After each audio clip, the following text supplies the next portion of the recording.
नमस्कार दोस्तों। आज हम पढ़ेंगे केंद्र और राज्य का संबंध।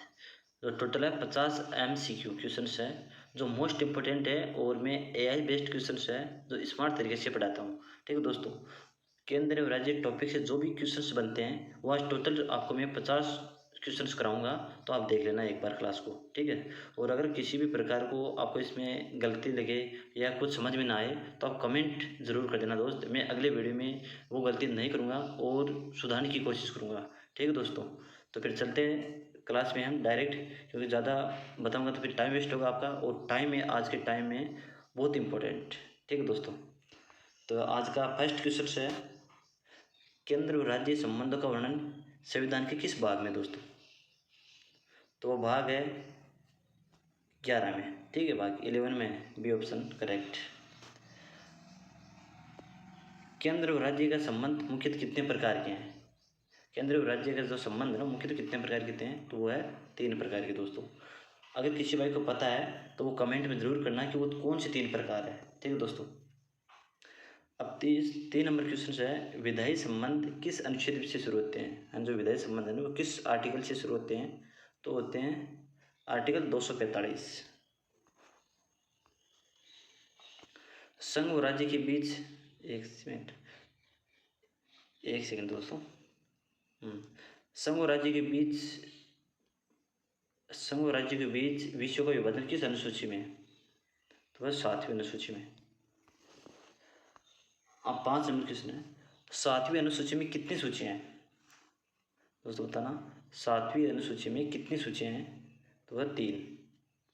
अब कौन कौन सी अनुसूचियाँ वो जरूर आप बताना एक बार, सूचियाँ। ठीक है दोस्तों, संघ सूची पर कानून बनाने की शक्ति किसके पास है, तो वह संसद के पास। ये क्या होता है बीच में, संसद के पास। राज्य सूची पर सामान्यतः कौन कानून बनाता है दोस्तों, बताओ। राज्य सूची पर कौन कानून बनाता है, राज्य विधानमंडल बनाता है दोस्तों। ठीक है, अब 8 नंबर क्वेश्चन है समवर्ती सूची पर कानून बनाने का अधिकार किससे है। यानी समवर्ती सूची पर जो कानून बनाने का अधिकार वो किससे हैं, वो संसद व राज्य दोनों बना सकते हैं, लेकिन ज़्यादा चलेगी किसकी, वो संसद की चलेगी।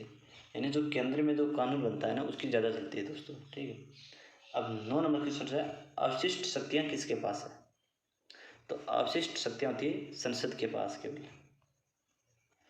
10 नंबर क्वेश्चन है अवशिष्ट शक्तियों का प्रावधान किस अनुच्छेद में है, तो वह आर्टिकल 248।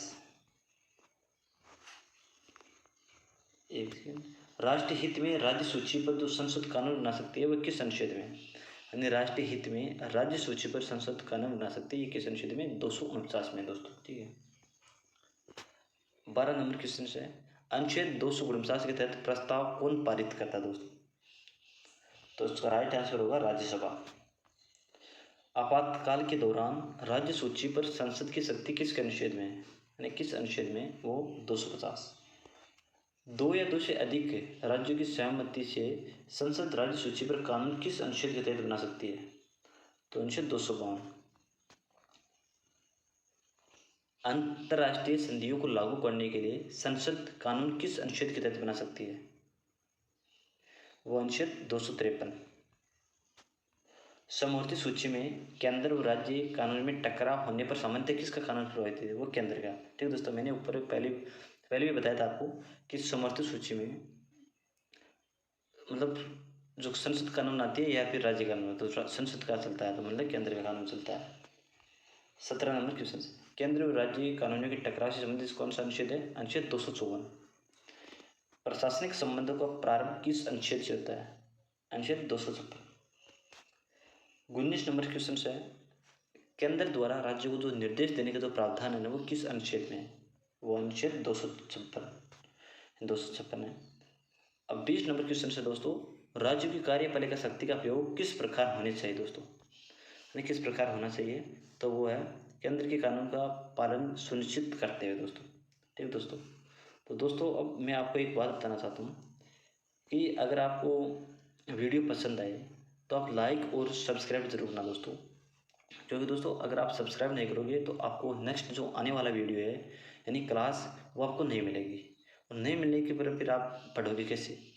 रही सेकंड बात कि अगर आप लाइक नहीं करोगे तो मतलब जो यूट्यूब है वो आगे इस क्लास को पुश नहीं करेगा, और आगे पुश नहीं करेगा तो और लड़के कैसे देख पाएंगे इसको। अब और नहीं देख पाएंगे तो मेरे भाई जॉब कैसे लगेंगे। तो इसी प्रकार दोस्तों लाइक भी करना ज़रूरी है और सब्सक्राइब भी, अगर आपको पसंद आए तो, वरना कुछ ज़बरदस्ती नहीं है दोस्तों कि आप लाइक ही भी करें और सब्सक्राइब भी करें। आपका मन करता तो करें, अन्यथा कोई दिक्कत नहीं, लेकिन कमेंट सबको करना दोस्तों। अगर किसी भाई को समझ में नहीं आ रहा है तो भी कमेंट करिए, और अगर समझ में आ रहा है तो भी कमेंट करिए, क्योंकि आप येस या नो में ज़रूर उत्तर देना कि भाई रेगुलर क्लास लो, या फिर ऐसे बोलना कि भाई कुछ आपको सुधारने की ज़रूरत है या फिर समझाने के तरीके में ज़रूरत है। कुछ ना कुछ दोस्तों कमेंट ज़रूर करना है, लेकिन ऐसे वीडियो को स्किप करके मत जाना, ठीक है दोस्तों। तो चलते हैं फिर अगले क्वेश्चन में। 21 नंबर क्वेश्चन है, अनुच्छेद 257 किससे संबंधित है? वह राज्यों पर केंद्र का नियंत्रण व निर्देश। क्वेश्चन नंबर 22, केंद्र और राज्य के बीच सहयोग के लिए अंतर्राज्यीय परिषद का प्रावधान किस अनुच्छेद में है? तो वह आर्टिकल 263 में।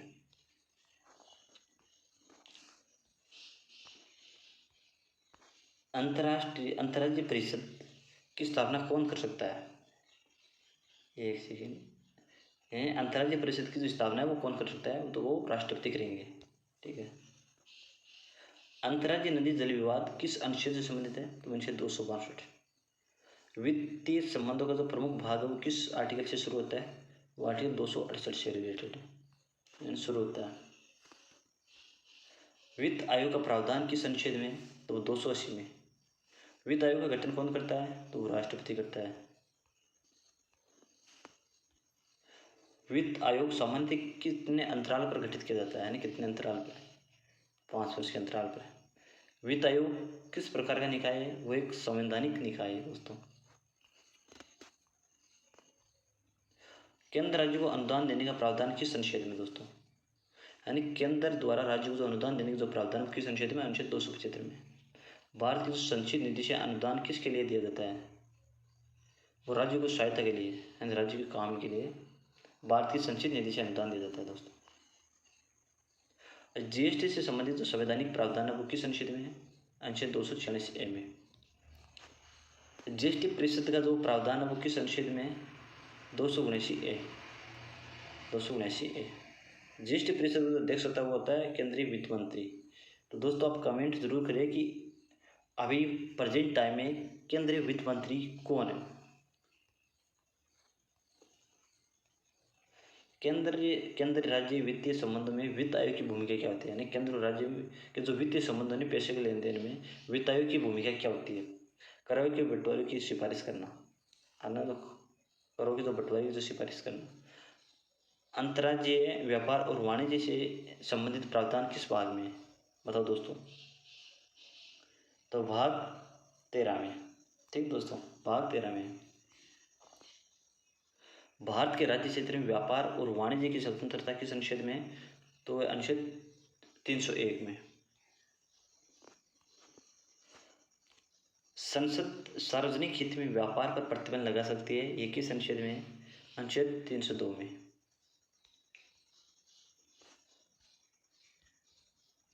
केंद्र राज्य में संबंधों में सहकारी संघवाद का अर्थ क्या है? यानी सहकारी संघवाद का अर्थ क्या होता है? तो वो केंद्र राज्य का सहयोग करना होता है। भारतीय संविधान में शक्ति का विभाजन किस सिद्धांत पर आधारित है? तो वो संघीय व्यवस्था के साथ मजबूत केंद्र है, ठीक है दोस्तों।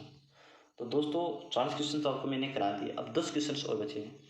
तो मैं आपसे एक बार और विनती करता हूँ कि भाई ज़रूर क्लास को लाइक करिए और चैनल को सब्सक्राइब ज़रूर करना दोस्त, और कमेंट बॉक्स में ज़रूर अपना जो भी आपके मन में डाउट चल रहा है वो ज़रूर एक बार शेयर करें, ताकि मुझे पता चले कि किस भाई के पास ये क्लास पहुंच रही है और किसको समझ में आ रहा है, किसको समझ में नहीं आ रहा है, और हमें आगे क्या करना है क्या नहीं करना है, मतलब सुधार करने के बारे में पूछ रहा हूँ दोस्त, ठीक है। तो अगर आप कमेंट नहीं करोगे तो मुझे पता नहीं चलेगा दोस्त, ठीक है। तो फिर चलते हैं 41 नंबर क्वेश्चन पर। सामान्य परिस्थितियों में राज्य सूची पर कानून बनाने का अधिकार किसका है? वह राज्य विधानमंडल का। राष्ट्रीय आपातकाल में संसद किस सूची के विषयों पर कानून बना सकती है? तो वो राज्य सूची पर। राज्य सूची में कानून लाने की जो संसद की शक्ति है किस स्थिति में बढ़ जाती है? राष्ट्रीय आपातकाल में बढ़ जाती है। केंद्र और राज्य के बीच करों के बंटवारे की सिफारिश कौन करता है? वित्त आयोग करता है। ऊपर प्रश्न आया था। वित्त आयोग का जो वर्तमान में अध्यक्ष है वो कौन है दोस्तों, एक बार कमेंट जरूर करना। वित्त आयोग किस अनुच्छेद के तहत अपनी रिपोर्ट राष्ट्रपति को देता है? आर्टिकल 281 में। केंद्र राज्य संबंधों पर जो सुझाव देने के लिए सरकार या आयोग किससे संबंधित है? वो केंद्र राज्य से संबंधित है, सरकारी आयोग। सरकारी आयोग की स्थापना किस वर्ष हुई थी? वो हुई थी 283 में। पुंछ आयोग किससे संबंधित है दोस्तों? पुंछ आयोग से संबंधित केंद्र राज्य से संबंधित है, केंद्र राज्य से संबंधित। केंद्र राज्य संबंधों में विवादों के समाधान में कौन सा संस्थान महत्वपूर्ण भूमिका निभाता है? यानी केंद्र राज्य जो विवादों के समाधान के लिए कौन सा संस्थान एक महत्वपूर्ण इंपॉर्टेंट भूमिका निभाता है? सर्वोच्च न्यायालय। आज का लास्ट क्वेश्चन है दोस्तों, भारतीय संघीय व्यवस्था की सबसे प्रमुख विशेषता क्या मानी जाती है? एंड जो भारतीय संघीय व्यवस्था की सबसे प्रमुख विशेषता क्या मानी जाती है? मजबूत केंद्र के साथ संघीय व्यवस्था, यह विशेषता मानी जाती है दोस्त। ठीक है, तो दोस्तों मैं क्लास को यहीं 50 क्वेश्चंस के साथ एंड करता हूँ और मिलते हैं नेक्स्ट वीडियो में। लेकिन दोस्तों क्लास को जाते जाते लाइक और सब्सक्राइब ज़रूर करना और कमेंट ज़रूर करना कि आपको क्लास कैसी लगी। ठीक है दोस्तों, अगर आप कमेंट करोगे तो मुझे पता चलेगा, और अगर किसी भाई को किसी और वीडियो या सब्जेक्ट पर चाहिए तो मैं ज़रूर बनाऊँगा, लेकिन आप बोल देना, एक बार आप कमेंट कर देना। ठीक है, और मेरा चैनल एजुकेशन से रिलेटेड है तो एजुकेशनल वीडियो आएगी, बाकी ये आप देखो या ना देखो, आपकी मुझे कोई प्रॉब्लम नहीं है। लेकिन एजुकेशन जो बंदे हैं, जॉब की तैयारी कर रहे हैं, वो ज़रूर एक बार वीडियो को देख कर जाए मेरा। ठीक है दोस्तों, तो मिलते हैं इस नेक्स्ट वीडियो में।